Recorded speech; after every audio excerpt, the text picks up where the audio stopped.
Morning, सबको सुप्रभात है। प्रभु का धन्यवाद, एक और सुअवसर, एक और मौका प्रभु के वचन को देखने का, उस पर उसको पढ़ने का, उस पर मनन करने का, उस पर चर्चा करने का। आइए, इससे पहले कि हम प्रभु के वचन को बांटे, हम सब अपने स्वरों को झुकाएंगे और आंखों को बंद करेंगे। पिता परमेश्वर, धन्यवाद देते हैं आज के इस अवसर के लिए, इस मौके के लिए। प्रभु, आज जो वचन तो अपने दास के द्वारा बांट रहा है, आज हम उस वचन को तेरे हाथ में देते हैं। पवित्र आत्मा, होने देखिए वचन उस सामर्थ के द्वारा उस मकसद को पूरा करते हुए आज हम तेरी महिमा को देखेंगे, क्योंकि तूने इस वचन में आज अपनी सामर्थ को उंडेला है और हम उस सामर्थ को ग्रहण करते हुए धन्यवाद देते हैं। आदर, महिमा, प्रशंसा तुझको देते हैं यीशु मसीह के नाम में। आमेन, आमेन, आमेन। आज का जो टॉपिक है, जो शीर्षक है, जो अनुमान है, वो है बेबसी से निपटना। बेबसी से निपटना, हैंडलिंग हेल्पलेसनेस में। हम कहेंगे हैंडलिंग होपलेसनेस आल्सो। सच बात तो यह है कि कौन ऐसा है इस पृथ्वी पर जिसने बेबसी नहीं देखी। हम सब जीवन जीते हुए सब तरह की परिस्थितियों से गुजरते हैं, सब तरह की परिस्थितियों से गुजरते हैं। खुशी, गमी, दबाव, तनाव इत्यादि इत्यादि। क्या आपने कभी अपने आप को पूरी तरह से असहाय महसूस किया है, टूटा हुआ महसूस किया है? क्या आपके पास कोई ऐसी परिस्थिति आई जो आपको याद है, जब आप पूरी तरह शक्तिहीन थे, निराश थे, हताश थे, बेबस थे? यह किसी के लिए भी एक गंभीर अनुभव हो सकता है, किसी के लिए भी। जब परेशानी आती है और जिसके पास आती है उसी को मालूम रहता है। यहां तक कि जो लोग पूरी तरीके से परमेश्वर पर निर्भर करते हैं, उसका दावा करते हैं, वे भी इसके बावजूद ऐसा महसूस करते हैं कि परिस्थितियों के ऊपर उनका कुछ नियंत्रण है। नहीं है, वो भी ऐसा महसूस करते हैं कि परिस्थितियों के ऊपर उनका नियंत्रण नहीं है। हम यहां देखते हैं आज, अब जिस वचन को हम पढ़ने जा रहे हैं, हम दूसरा इतिहास 20वां अध्याय 1 से 12 आयत तक पढ़ेंगे कि हम कैसे इस उदाहरण को देखकर कैसे हम भी उस राजा की तरह बेबसी से निपट सकते हैं। दूसरा इतिहास 20वां अध्याय 1 से 12 तक पढ़ेंगे हम। एदोम के साथ युद्ध। इसके बाद मुआबियों और अम्मोनियों ने और उनके साथ कई मुनियों ने युद्ध करने के लिए यहोशापात पर चढ़ाई करी। तब लोगों ने आकर यहोशापात को बता दिया, ताल के पार से एदोम देश की ओर से एक बड़ी भीड़ तुझ पर चढ़ाई कर रही है, और देख, वह हसासोन मार्ग तक, जो एन गदी भी कहलाता है, पहुंच गई है। तब यहोशापात डर गया और यहोवा की खोज में लग गया और पूरे यहूदा में उपवास का प्रचार करवाया। अतः यहूदी यहोवा से सहायता मांगने के लिए इकट्ठा हुए, वरन वे यहूदा के सब नगरों से यहोवा से भेंट करने को आए। तब यहोशापात यहोवा के भवन में नए आंगन के सामने यहूदियों और यरूशलेमियों की मंडली में खड़ा होकर यह कहने लगा, हे हमारे पितरों के परमेश्वर यहोवा, क्या तू स्वर्ग में परमेश्वर नहीं है? और क्या तू जाति जाति के सब राज्यों के ऊपर प्रभुता नहीं करता? और क्या तेरे हाथ में ऐसा बल और पराक्रम नहीं है कि तेरा सामना कोई नहीं कर सकता? हे हमारे परमेश्वर, क्या तूने इस देश के निवासियों को अपनी प्रजा इज़राइल के सामने से निकालकर इन्हें अपने मित्र अब्राहम के वंश को सदा के लिए नहीं दे दिया? वे इसमें बस गए और इसमें तेरे नाम का एक पवित्र स्थान बनाकर कहा यदि तलवार और मरी अथवा अकाल या और कोई विपत्ति हम पर पड़े, तो भी हम इस भवन के सामने और तेरे सामने, तेरा नाम तो इस भवन में बसा है, खड़े होकर अपने कलेश के कारण तेरी दुहाई देंगे और तू सुनकर बचाएगा। और अब अमोनी और मोआबी और सेईर के पहाड़ी देश के लोग, जिन पर तूने इज़राइल के मिस्र देश से आते समय चढ़ाई करने ना दिया, और वे उनकी ओर से मुड़ गए और उनका विनाश ना किया, देख वे ही लोग तेरे दिए हुए अधिकार के इस देश में से, जिसका अधिकार तूने हमें दिया है, हमको निकालकर कैसा बदला हमें दे रहे हैं। हे हमारे परमेश्वर, क्या तू उनका न्याय ना करेगा? यह जो बड़ी भीड़ हम पर चढ़ाई कर रही है, उसके सामने हमारा तो बस नहीं चलता, और हमें कुछ सूझता नहीं कि क्या करना चाहिए, परंतु हमारी आंखें तेरी ओर लगी हैं। आमीन। देखता है ये 12 आयतें कितनी लंबी हैं। आज एक बात कहूं, सच में यदि आप बेबसी से निपटना चाहते हैं और कैसे निपटें, हम इस राजा के उदाहरण को देखें, यहोशापात। मैं कहूंगा कि इन आयतों को कम से कम 5 बार पढ़ें और पवित्र आत्मा से कहें, प्रभु मुझे समझा, मेरे मन की आंखों को खोल, ताकि मैं भी सच्चाई को समझने पाऊं। हम यहां देखते हैं कि राजा यहोशापात ने भी ऐसे ही एक क्षण का सामना किया था। आज के वचनों के द्वारा हम देखते हैं कि एक अच्छा राजा एक भयंकर समाचार का सामना कर रहा है। भयंकर समाचार। 3 अलग अलग सेनाएं इज़राइल को नष्ट करने के लिए इकट्ठी हो गई थी। कितनी? 3। जब राजा यह खबर सुन रहा था, तो हमलावरों की विशाल सेना उनकी ओर बढ़ रही थी। जो अटैक करने वाले थे वो उनकी ओर बढ़ रहे थे। राजा को यह संदेश मिल गया कि वो यहां तक पहुंच चुके हैं। राजा का क्या रिएक्शन था, क्या प्रतिक्रिया थी उस समय जब ऐसा संदेश राजा ने सुना? हम तीसरी आयत में देखते हैं, वो हमें यह बताती है कि राजा डर गया था और पूरे तरीके से शक्तिहीन महसूस कर रहा था। क्या कर रहा था? शक्तिहीन। जब ऐसा संदेश आ जाए कि 3 देशों की सेनाएं तुम पर अटैक कर रही हैं, कैसा महसूस करोगे? हालांकि बेबसी के उस क्षण में भी मैं जानता था कि उसे क्या करना है। आप समझ रहे हैं इस बात को? बेबसी के ऐसे समय में वो जानता था उसे क्या करना है। ऐसा क्यों? अपने आप से प्रश्न करें और अपने आप में झांक कर देखें कि उसको कैसे ऐसा एहसास था कि उसे क्या करना है। पवित्र शास्त्र यह नहीं कहता यहोशापात डर गया और भाग गया, या यहोशापात डर गया था और तुरंत युद्ध करने के लिए निकल पड़ा। बल्कि बाइबल बताती है, पवित्र शास्त्र ऐसे बतलाता है, यहोशापात डर गया और यहोवा की खोज में लग गया। हम क्या करते हैं? कितनी दफा हम ऐसा करते हैं? शायद हम असमंजस में पड़ जाएंगे इस प्रश्न का उत्तर देने के लिए। हम तो देखने लगते हैं कि मैं किसको कहूं, किसके पास पैसा है, किसके पास सामर्थ्य है, किसकी अप्रोच है, मैं किसको संपर्क करूं, कौन से शख्स के साथ। हम परमेश्वर को तो उस समय भूल ही जाते हैं।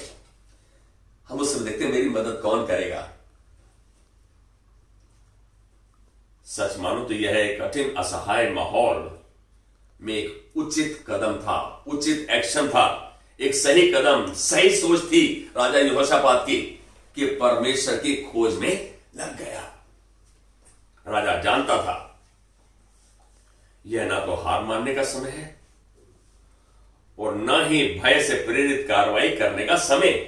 दोनों चीजें, हार मानने का समय नहीं, वो भी जानता था, और ना ही जो डर उनके अंदर बैठ गया उससे प्रभावित होकर कोई भी कार्रवाई करने का। इसका मतलब उसको इंपल्सिव एक्शन बोलते हैं कि एकदम उठ के खड़े होना, नहीं, राजा ने सोचा विचारा। हम यहां देख रहे हैं राजा ने ऐसा क्यों किया। ऐसा क्यों था? क्योंकि राजा परमेश्वर के हृदय को जानता था। परमेश्वर को जानता था वो। राजा ने उसी समय क्या किया? क्या ऐसी मुख्य बात थी? क्या ऐसी चीज उसके हृदय में थी? वो जानता था कि उसको ऐसी परिस्थिति में क्या करना है। राजा ने उसी समय प्रार्थना की। क्या की? प्रार्थना की। और यह सबसे समझदारी का कार्य था, सबसे समझदारी का कदम था। इससे बढ़कर उसने अन्य लोगों को भी प्रार्थना करने के लिए कहा। ऐसा क्यों? उसने किसी और राजा से, आसपास के राजाओं से मदद मांगने की क्यों नहीं सोची? उसको मालूम था कि वो राजाओं के राजा, प्रभु के प्रभु को जानता है। उससे कहेगा, मनुष्य क्या कर लेगा जब परमेश्वर मेरे साथ है। यहोशापात प्रार्थना का महत्व जानता था। उसको मालूम था कि उसका यहोवा परमेश्वर उसकी प्रार्थना सुनता है, सुनेगा। और अचानक पूरी परिस्थिति बदल गई।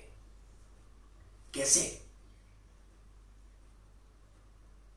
हम यहां देखते हैं कि यहोशापात ने प्रार्थना की और परमेश्वर की आत्मा ने यहोशापात को बोला। हम यदि इस अध्याय में हम यदि 30वीं आयत तक पढ़ें, अंत तक 30वीं आयत तक, तो हम जानेंगे कि कैसे परमेश्वर ने पवित्र आत्मा के द्वारा यहोशापात की अगुवाई की। यहोशापात को यह बोल दिया कि युद्ध तेरा नहीं है, युद्ध मेरा है। क्योंकि ऐसी परिस्थिति में परमेश्वर को एक निराशाजनक स्थिति के मध्य में लाया गया था। उसको पुकारा गया था, उसको बुलाया गया था। मालूम है, यहोशापात को शायद ये ज्ञान था जो हम आज देखते हैं भजन संहिता 50-15 में, संकट के दिन में मुझे पुकार, मैं तुझे छुड़ाऊंगा और तू मेरी महिमा करने पाएगा। यहोशापात वचन को जानता था, परमेश्वर को जानता था। हम देखते हैं भजन संहिता 37 के 5 में, अपने मार्ग की चिंता यहोवा पर छोड़। उसने ये नहीं कहा मनुष्य पर छोड़, जिसके पास पैसा है उसके पास जा।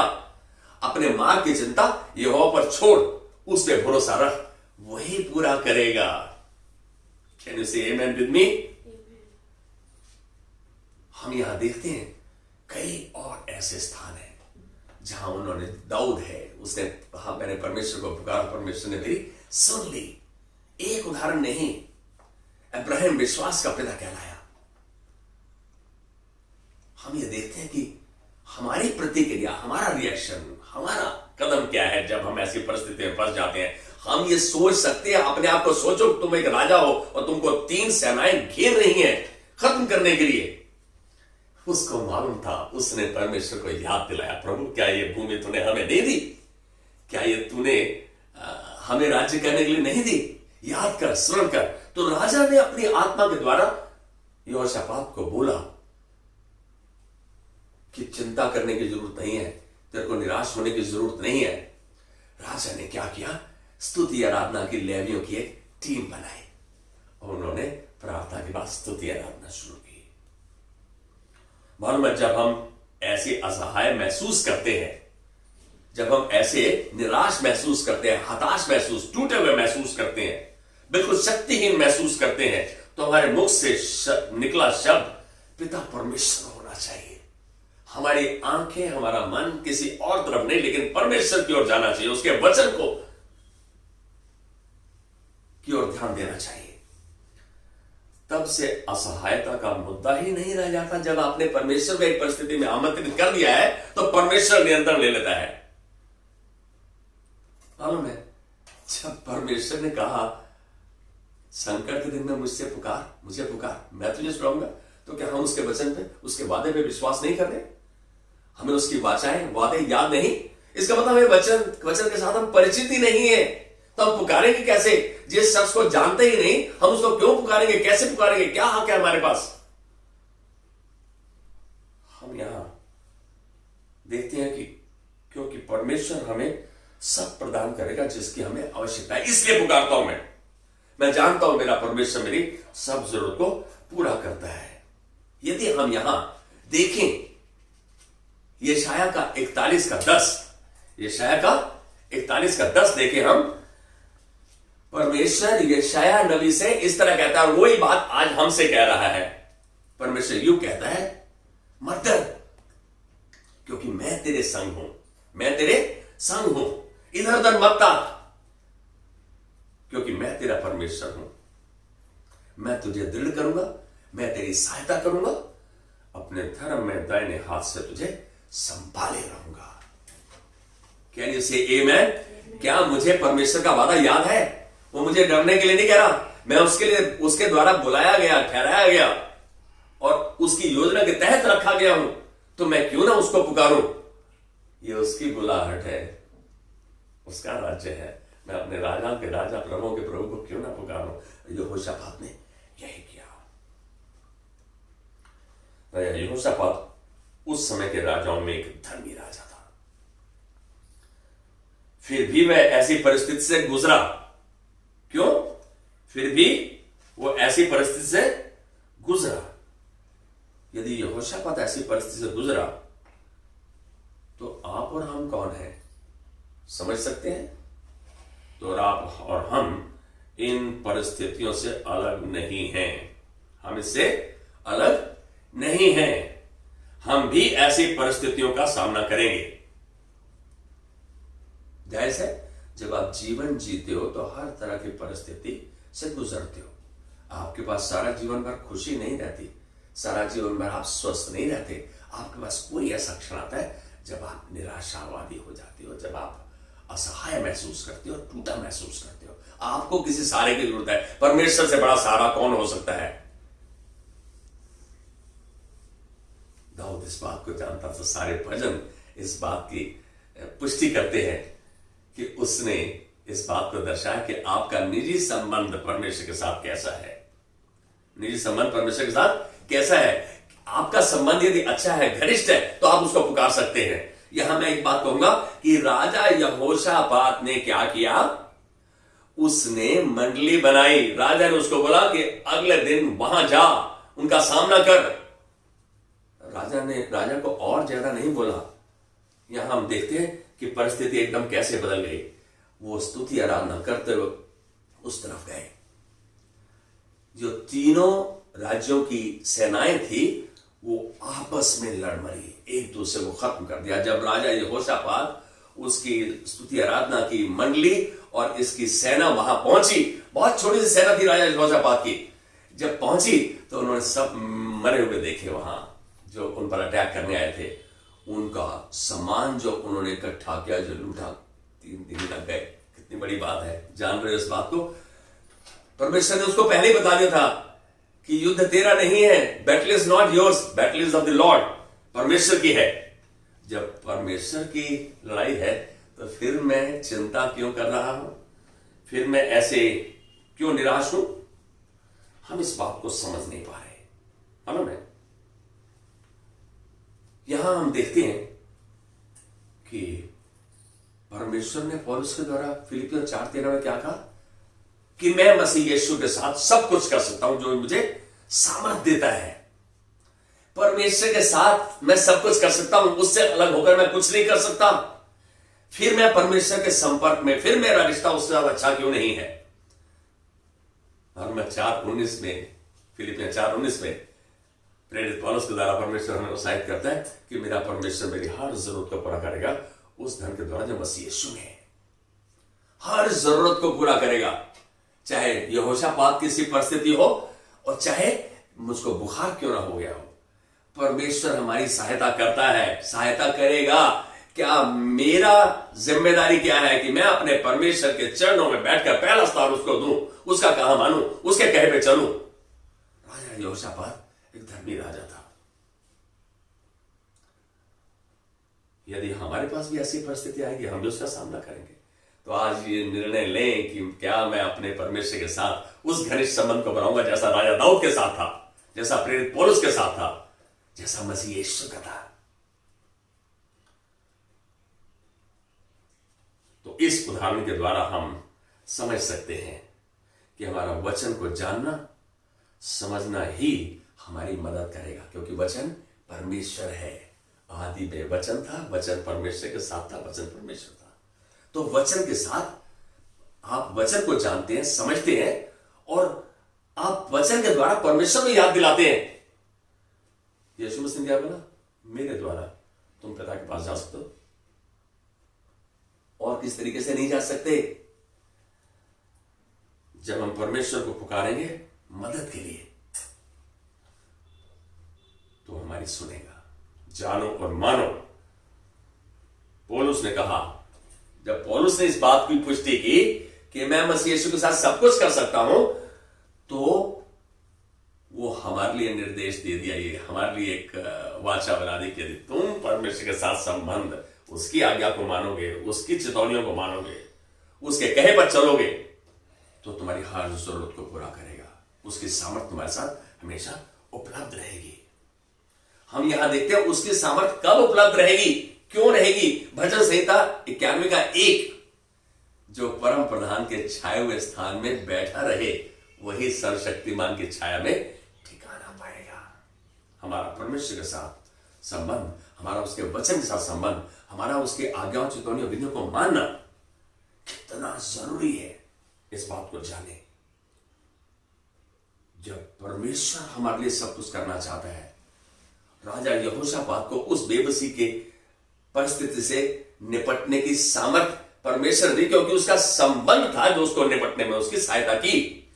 आज हम भी परमेश्वर के साथ अपने आप को समर्पित करें। इस बात को जाने कि मैं अकेला कुछ नहीं कर सकता। मसीहों को अकेले रहने के लिए नहीं, परमेश्वर के साथ और एक दूसरे के साथ जुड़े रहने की आज्ञा दी परमेश्वर ने। आइए अपनी आंखों को बंद करेंगे और हम अपने आप को समर्पित करेंगे। प्रभु, अभी तक हमने बहुत बार जीवन में जब भी हम बेबस हुए, हताश हुए, निराश हुए, हमने प्रभु मनुष्य की ओर देखा, या उस सामर्थ्य व्यक्ति की ओर देखा, या उस परिस्थिति को तेरे हाथ में ना देते हुए प्रभु हमने अपने आप सुलटने की कोशिश की। आज हम पछतावा करते हुए माफी मांगते हैं। हमने आज जान लिया प्रभु कि तू सब कुछ करता है और सब कुछ कर सकता है जो तुझसे संबंध रखता है, जो तेरे साथ जुड़ा रहता है, जो तेरे कहे को मानता है। आज हम ये निर्णय लेते हैं प्रभु कि हम पहला स्थान तुझको देते हुए जीवन में किसी भी परिस्थिति से निपटेंगे, क्योंकि तेरी उपस्थिति हमारे साथ है। धन्यवाद देते हैं, आज तूने इस झुंड की प्रभु विनती को सुना है, इन पर आशीष भरा हाथ रखा है, और उन्हें जीवन में किसी भी परिस्थिति से निपटने के लिए सामर्थ बख्श दिया है, क्योंकि तेरी उपस्थिति वो सब कुछ करेगी जिसकी हमें जरूरत है। हम इन जन के अंदर उनके द्वारा तेरी महिमा को देखते हैं, धन्यवाद के साथ, यीशु मसीह के नाम में, आमेन, आमेन, आमेन। प्रभु आपको इस वचन के द्वारा आशीष दे और ये दिन आपके लिए बहुत अच्छा गुजरे। God bless you, have a wonderful day, amen.